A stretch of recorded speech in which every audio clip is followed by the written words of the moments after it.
আপোনালোকে ইতিমধ্যে সকলোৱে অৱগত হৈছে ভাৰতীয় জনতা পাৰ্টি আৰু ইয়াৰ মিত্ৰ দল এক ঐতিহাসিক বিজয়ৰ ফালে আগবাঢ়িছে। স্বাধীনোত্তৰ অসমত এটা ৰাজনৈতিক শক্তিয়ে 100টাতকৈও অধিক আসন লাভ কৰা এয়া প্ৰথম আৰু এক প্ৰকাৰ NDA আৰু বিজেপিয়ে আজি অসমৰ ৰাজনীতিত নতুন ইতিহাস ৰচনা কৰিলে। মই ভাৰতীয় জনতা পাৰ্টি আৰু আমাৰ মিত্ৰ দলৰ হৈ অসমবাসী ৰাইজক আমাৰ কৃতজ্ঞতা আগবঢ়াইছোঁ। শিৰ নত কৰি প্ৰতিগৰাকী অসমবাসী ৰাইজক আমি তেওঁলোকৰ শ্ৰীচৰণত সেৱা আগবঢ়াইছোঁ। ৰাইজক এই ঐতিহাসিক বিজয়ৰ মুহূৰ্তত আমি অত্যন্ত বিনম্ৰতাৰে সৈতে ক'ব বিচাৰিম যে নিৰ্বাচনৰ সময়ত আমি আপোনালোকক দিয়া প্ৰতিটো প্ৰতিশ্ৰুতি পালন কৰাৰ বাবে আমি নিষ্ঠাৰে সৈতে কাম কৰিম। ভাৰতৰ প্ৰধানমন্ত্ৰী নৰেন্দ্ৰ মোদী ডাঙৰীয়াই যোৱা 10টা বছৰে যি ধৰণে আমাৰ ৰাজ্যখনৰ বিকাশত বৰঙণি যোগালে, আজি অসমৰ ৰাইজে প্ৰধানমন্ত্ৰী নৰেন্দ্ৰ মোদী ডাঙৰীয়াৰ নেতৃত্বৰ ওপৰত পুনৰ এবাৰ আস্থা প্ৰকাশ কৰিলে। তৃতীয়বাৰ একেধাৰে আমাৰ চৰকাৰ গঠন কৰা ভাৰতীয় জনতা পাৰ্টিৰ ৰাজ্যসমূহৰ ভিতৰত অসমেও নিজৰ নাম অন্তৰ্ভুক্ত কৰিব পাৰিলে।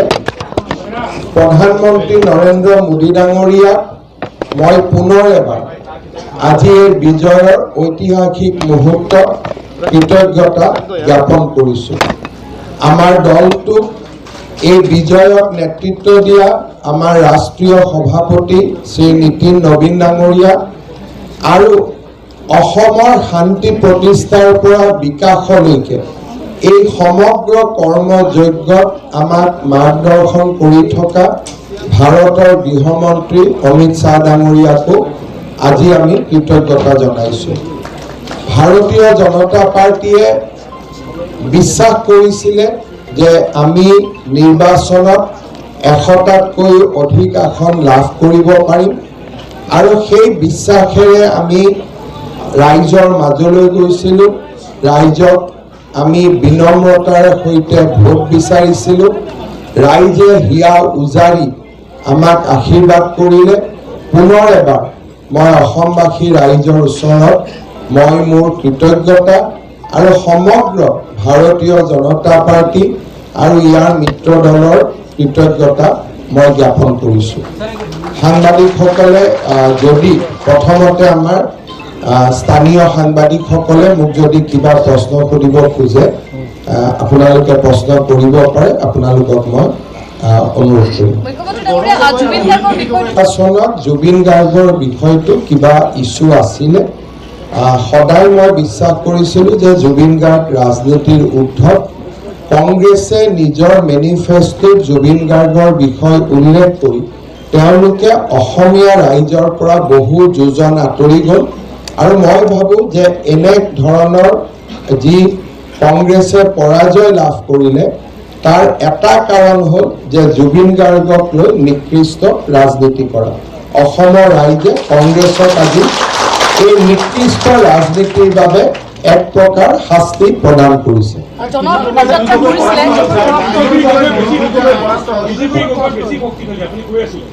মই আগতে কৈছিলোঁ যে ৩ গগৈ এই শব্দটোৱে আমাৰ জাতিটোক দ্বিখণ্ডিত কৰাৰ এক প্ৰকাৰ ষড়যন্ত্ৰ আছিলে। অসমৰ ৰাজনীতিত কেতিয়াও উপাধি, জাতি আৰু বৰ্ণলৈ ৰাজনীতি হোৱা নাছিল। লোকপ্ৰিয় গোপীনাথ বৰদলৈৰ পৰা সৰ্বানন্দ সোণোৱাললৈকে এই দীঘলীয়া ৰাজনৈতিক ইতিহাসত উপাধিৰে সৈতে ৰাজনীতি কৰিব বিচৰা এয়া এক প্ৰকাৰ আমি নজনা নুশুনা এক প্ৰচেষ্টা আছিল। যদি আপোনালোকে গোপীনাথ বৰদলৈৰ পৰা সৰ্বানন্দ সোণোৱাললৈকে ৰাজনৈতিক ইতিহাস চাই, কেতিয়াও উপাধিৰে ৰাজনীতি কৰিব কোনেও বিচৰা নাছিল, কংগ্ৰেছে হওক বিজেপিয়ে হওক। এইবাৰ প্ৰথম উপাধিৰে সৈতে ৰাজনীতি কৰিব বিচৰা হৈছিল, তাক ৰাইজে প্ৰত্যাখ্যান কৰিছে। আৰু মই আগতেই কৈ অহাৰ দৰে যে আমাৰ ভাৰতীয় জনতা পাৰ্টীৰ মঞ্চত গগৈও আছে, বৰগোহাঁইও আছে, বুঢ়াগোহাঁইও আছে, দাস কলিতা কোচ ৰাজবংশী, পাহাৰ ভৈয়ামৰ জনজাতীয় সকলো লোকৰ সমাৱেশ আমাৰ ভাৰতীয় জনতা পাৰ্টীত আছে। সেইকাৰণে আমি বৰাকৰ পৰা পাহাৰলৈ, নামনিৰ পৰা উজনিলৈ, মধ্য অসমৰ পৰা আমি সমগ্ৰ ভূখণ্ডত আমি শক্তিশালীভাৱে জয়লাভ কৰিবলৈ সক্ষম হৈছিলোঁ। অসমৰ ৰাইজে এই তিনি গগৈ ৰাজনীতিক দৃঢ়তাৰে সৈতে প্ৰত্যাখ্যান কৰিলে আৰু দুজন গগৈক অসমৰ ৰাইজে নিৰ্বাচনত পৰাজিতও কৰিলে। सर आप इस बार बंगाल भी जीत गए, क्या कहेंगे? मैं एटाई कथा कब खोजो जे प्रधानमंत्री नरेंद्र मोदी डांगरियार नेतृत्वत অসমৰ ৰাইজক যোৱা 10টা বছৰত আমি যি ধৰণে সেৱা কৰিছিলোঁ, ৰাজ্যখনক বিকাশৰ পথলৈ আগুৱাই লৈ গৈছিলোঁ, অসমক এক অনন্য পৰিচয় দিবলৈ সক্ষম হৈছিলোঁ, অসমৰ ৰাইজে তাৰ বাবে আজি ভাৰতীয় জনতা পাৰ্টি আৰু ইয়াৰ মিত্ৰ দলক হিয়া উজাৰি আশীৰ্বাদ দিছে। আৰু মই নিশ্চিতভাৱে কথা দিম যে অনাগত দিনবিলাকতো প্ৰধানমন্ত্ৰী ডাঙৰীয়াৰ নেতৃত্বত আমি এনেধৰণে অসমৰ ৰাইজক সেৱা আগবঢ়াই গৈ থাকিম।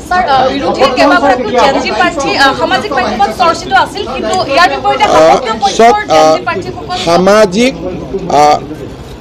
প্ৰচাৰ মাধ্যম, বিশেষকৈ অসমৰ এটা বা দুটা প্ৰচাৰ মাধ্যমে জেনজিৰ ক্ষেত্ৰতো তেওঁলোকে এক প্ৰকাৰ একপক্ষীয় নীতি গ্ৰহণ কৰা আমি নিৰ্বাচনৰ সময়ত দেখা পাইছিলোঁ।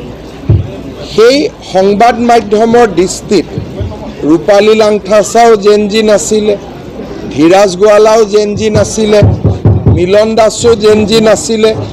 অৰ্থাৎ জেনজিৰ যেন সমগ্ৰ অধিকাৰ বিৰোধী পক্ষৰ লগতহে আছিলে, বিজেপিৰ লগত জেনজিৰ অধিকাৰেই নাছিলে। মই আপোনালোকক জনাবলৈ পাই ভাল পাইছোঁ যে ভাৰতীয় জনতা পাৰ্টীয়ে আগবঢ়োৱা সকলোবোৰ যুৱ প্ৰাৰ্থী এই নিৰ্বাচনত বিজয়ী হৈছে। আৰু ক'ব গ'লে আমি আমাৰ দলে যিসকল জেনজিক প্ৰাৰ্থিত্ব আগবঢ়াইছিল, প্ৰতিগৰাকী প্ৰাৰ্থী এই নিৰ্বাচনত বিজয়ী হ'বলৈ সক্ষম হৈছে।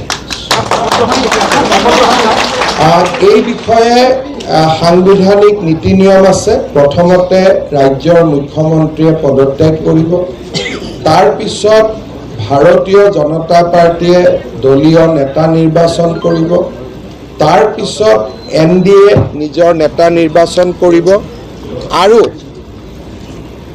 ৰাজ্যপাল মহোদয়ে চৰকাৰ গঠন কৰিবলৈ আহ্বান জনাব। তাৰ পৰৱৰ্তী সময়ত শপত গ্ৰহণ অনুষ্ঠান সম্পন্ন হয়। এই ক্ষেত্ৰত আমাৰ ৰাজ্যিক সভাপতিয়ে ৰাষ্ট্ৰীয় নেতৃত্বৰ সৈতে যোগাযোগ কৰি পৰৱৰ্তী সময়ত আপোনালোকক অৱগত কৰিব। আজিৰ দিনটোতে সেই ধৰণৰ শপত গ্ৰহণৰ দিন বা তাৰিখ আমি আলোচনা কৰা নাই। ইয়াৰ পৰৱৰ্তী সময়ত এই বিষয়ে নিশ্চিতভাৱে চৰ্চা হ'ব।